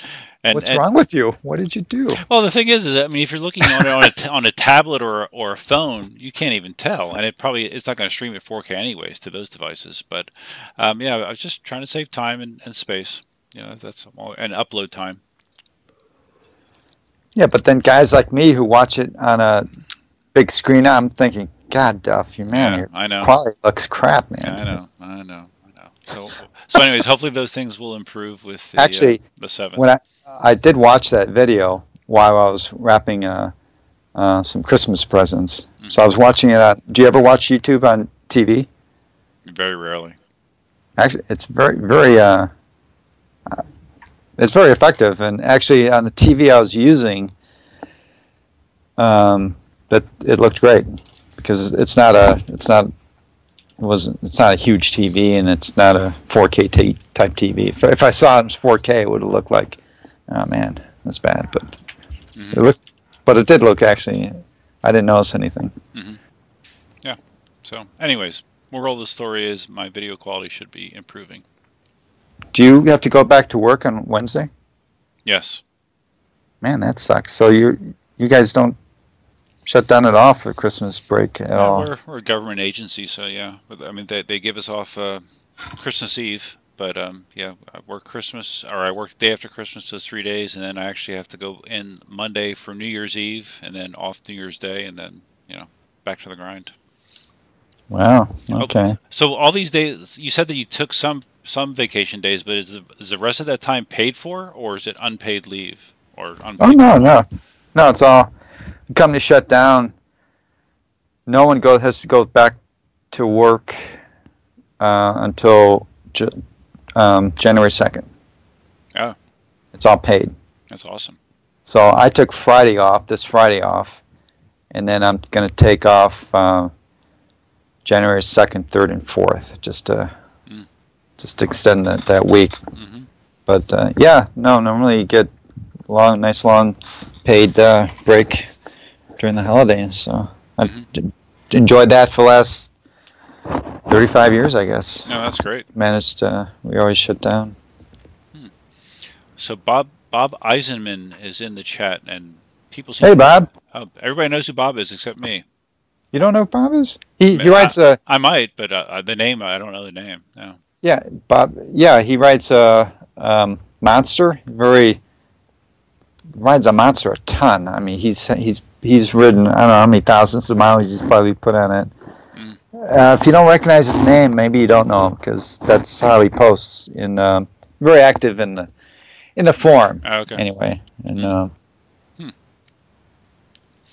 the Monster. Big Monster fan though. He's a big guy too. Big guy. Sounds like he has a lot of experience fixing monsters. Maybe he could have given me some advice on replacing the tube in mine. Yeah, he had his axle broke on his Monster. Ouch. So he had to end up having to get a new motor, and he had, I don't know where, he clearly must not have bought the Monster from E-Wheels. Mm-hmm. and so he kind of went through mini hell. He had to try to get a motor directly from Gotway, and there were issues with that. I don't remember the whole story, but it was long. So he's been riding I think he's been riding his old Ninebot. He had a Ninebot, an old Ninebot, and he went from that to a monster. And I remember when he did it, it was kind of like a surprise. It was kind of like a shock to the system because I got the impression, it's been a long time now, that he didn't strike me like he was a Gotway fan, or it seemed kind of jarring that, wow, he bought a monster. Mm-hmm. It's like, and then he's like Mr. Monster. He's ridden the thing a ton. What's he saying in the forum? Anything? Just saying hi, or he said he loves your big pad photos. You know, your ride hard photos. Oh yeah. And he says that changing a slimed monster tube was like handling a python snake. I can imagine that. I had that on my M10-3. You know, the valve that broke like yours. Well, that was a slimed tube, and I had added additional slime because I was trying to fix a leak that was getting worse. Oh. So I can imagine it was pretty. When the slime gets out of the tube around the tire and the wheel, it's pretty messy. Oh yeah, well, and imagine that on something the size of a monster. Oh my god. That's a good description though, like a snake. Mm-hmm. But it's all water. That slime is. I'm pretty sure it's water based, so it's not like it's corrosive or anything. It's messy, but. Wow. So he's done 8,500 kilometers before it broke. Yeah. 5,000 miles plus. Wow. Yeah, he's like I get the impression. I assume Bob's retired. He's not working, and I think he's like out on the road every day riding, and really having fun with the monster. You know. Yeah, so. I wonder if that's like his primary transportation. That's crazy. 5,000 miles. Wow. Oh, he had the older style ACM pedals on his monster, whereas I had the M Super style on mine. Oh, Bob, man, you should definitely You should upgrade if you're not gonna. The pedals didn't break. The axle broke, I thought. He said something about the pedal broke after 8,500 kilometers. Mm-hmm. You should definitely get the M Super pedals if you already haven't. I don't know. They're definitely a nice upgrade for the Monster. Because you're a big guy. I would think your feet would appreciate the bigger pedals. So Bob lives where it snows, evidently. I don't know. Where's Bob live? Yeah, I can't remember exactly, but East Coast, or okay, on the coast, up north. I want to say Massachusetts. Yeah, I really got a better appreciation for people that live in the Northeast or other areas where it gets cold and they still try to go out there and ride. This morning it was about upper 40s or like in the low 50s, I guess, and that was cold enough for me to just put a bag on riding today. I didn't feel like getting out there. It was just. I'm sure it got warmer during the day, though, right? It did, but by then I was busy doing other stuff. So. The coldest I've ever ridden, I think, is low 60s, maybe. And like you, for me, that feels like Arctic, man. Yeah. Well, but I grew up like you. I grew up in snow country. Right. And you can probably remember those days where there'd be like a January, February heat wave, where it would be like 50 degrees. Oh, shorts weather. And man, you'd be out in a t-shirt and it'd be like, wow, this is. And now, if it's 50s, man, I am like, wow, it's freezing.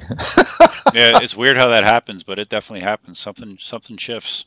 Yeah, it takes a while, but it's just like, I think like you, I really enjoy Christmas. I really enjoy the whole festive, and I like listening to Christmas music. I'm really into the whole thing, and it took a long time when I came out to California from Chicago, where I grew up, to kind of get back into the Christmas spirit and everything. I don't know, just because it was warm, it just didn't feel. But now it feels like winter, even though it only gets down into the 40s sometimes at night. It feels like old time Christmas back in Chicago, cold and no, that's true chill. because it was the same way for me when I first moved to Florida, where it just didn't Christmas felt all foreign. You know, it just felt very strange. And but now you know, if it gets into the 60s, that's winter weather. You know, Yeah, better grab the sweater. Yeah. That's funny. All right, so I've covered everything on my notes, Marty. I don't know if you have anything else that you wanted to bring up. I enjoyed your Christmas ride, by the way. Oh yeah, well that was in the low 60s, and I had on 4 layers up top. You know, I was bundled up to the max. Cindy was pretty wild in her. Oh yes. I just backed up at the end. She's back there dancing away. You're trying to have a conversation with the camera, and she's back there making you look. That's every day. But yeah, that video came out. I might be confusing your last Christmas video with your Halloween videos, which have been kind of dark. But it was dark. Yeah. The last one looked nice. Yeah, it was bright and could see you guys and. Yeah, and hopefully with a GoPro 7, it'll look even better in the future. We'll see. Only thing is, you talk like on. I think the description on your video said M10 III, but you never mentioned anything about Cindy's daughter and Katie was there on her M10 III, and Daniel was there on his ACM too. But you never mentioned anything about them. It was just it's kind of funny. Yeah, it was. Because you mentioned it in the video description, M10 III and stuff, but you never. It's called clickbait, Marty. It's clickbait. Technically, there was an M10 III in the video. Well, if you really want clickbait, then every video you got put a picture of Cindy's butt, which she would really love you to do that. I'm sure she would love that. Yeah. But that's clickbait, right? Mm-hmm. I have one video on my channel where Cindy changed the oil in her Prius when she had the Prius, and the video is just her underneath, with her her lower half exposed under the car, and it has like 60,000 views. That's so funny, right? What's that, Cindy? Like 60,000, I think. Yeah, the oil change. Yeah. Yeah. Cindy says there's some sickos out there. Yeah. Oh yeah, totally. Well, the thing is, we understand men, right? Yeah, absolutely. Yeah. So Cindy, you want to show off your new shirt? Yeah. Okay. Yeah, Cindy was diligently working while I was streaming here. She wanted to show off her new creation. It might be your most fancy one yet. I don't know. Yeah, but it's lots of different colors and she's retrieving it. I was going to mention my my M Super. That crash I had on the slime. Mm-hmm. And you might, in the background, you can see that my M Super flipping over and. No, wait, she's showing. It might be. It's going to probably be backwards though for the stream, so they probably can't even read it. Well, this one, Gnome for the Holidays. Gnome for the Holidays. Navidad. Oh. Fa la la la llama. It's a barnyard animal theme. I think Marty likes how I say fa la la la. Okay. Then on the back, this is how I really feel. Oh. You can read that. It says, "This year, instead of gifts, I'm giving everyone my opinion. Get excited." And then down here, so true.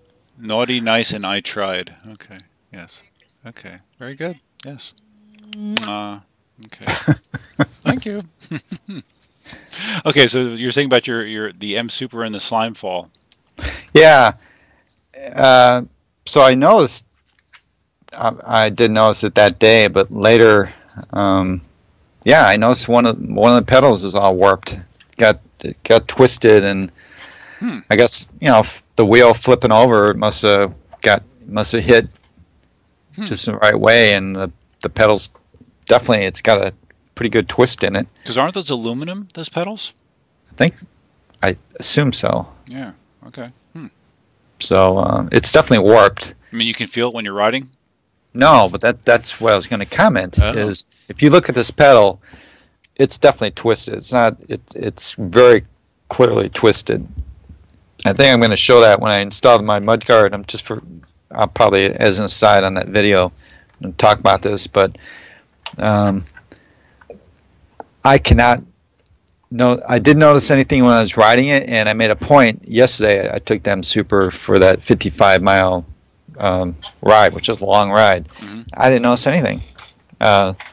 So just goes to show you how unimportant I think the pedals are, that they need to be perfectly parallel with each other.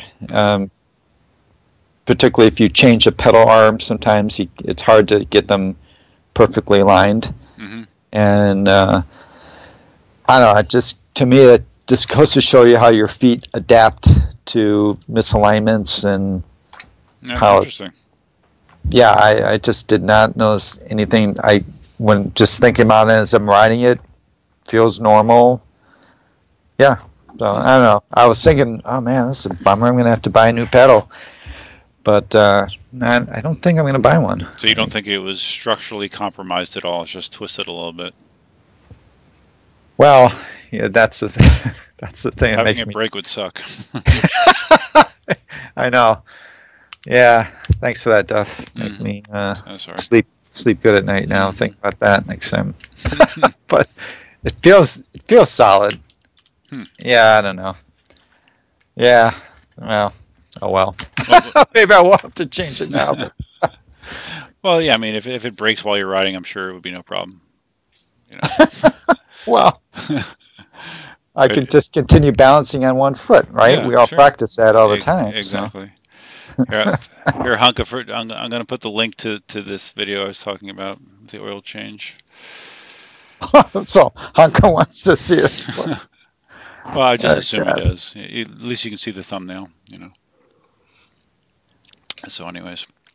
So let's see. Just going through my final look.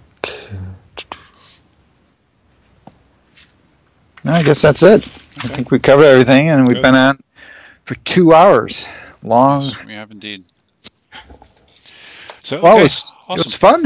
Fun getting back together with you.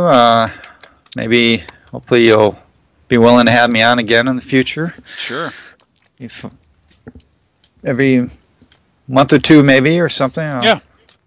No, definitely, because I know people like hearing from you, and you always have good opinions, and your amount of writing is far beyond mine. So I think it's a good thing. It's fun. I have fun time talking with you. Well, I don't know if you heard. Did you hear? Did you hear the first show I did after